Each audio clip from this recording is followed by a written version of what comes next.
నాకు తెలిసిన ఇద్దరు అక్క చెల్లెలు ఉన్నారు. అయితే వాళ్ళకి ఈ మధ్యనే రీసెంట్గా మ్యారేజ్ అయింది, ఒక 4 మంత్స్ బ్యాకే.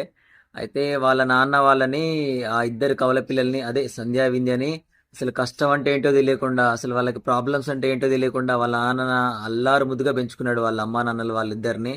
అయితే పెళ్ళైన తర్వాత పెద్దమ్మాయికి ఏమో మంచి భర్త దొరికాడు, అంత హ్యాపీగా ఉంది, జీవితం సాఫీగా సాగిపోతుంది. కానీ చిన్నమ్మాయికి మాత్రం కంత్రి భర్త దొరికాడు. వాడు ఇంకా రకరకాలుగా ఆమెను వేధిస్తాడంట, తాగుతాడు, కొడతాడు, ఇంకా ఏదేదో చేస్తాడంట. అయితే నాకు ఈ సందర్భంగా నాకు అర్థమైంది ఏంటంటే, ఒక ఆడపిల్ల అమ్మగారింట్లో ఎంత ఆప్యాయంగా అనురాగంగా పెరిగినా సరే, ఎంత సుఖాన్ని అనుభవించినా సరే, పెళ్ళైన తర్వాత తన జీవితమే మారిపోతుంది. అంటే ఏ విధంగా అంటే, ఒక అమ్మాయి అదృష్టం దురదృష్టం తెలిసేది ఎప్పుడంటే తనకి పెళ్ళైన తర్వాతనే. ఎందుకంటే భర్త మంచివాడైతే ఏ సమస్య ఉండదు, అదే చెడ్డవాడైతే ఆమెకి నిత్యం సమస్యే, రోజు నరకమే.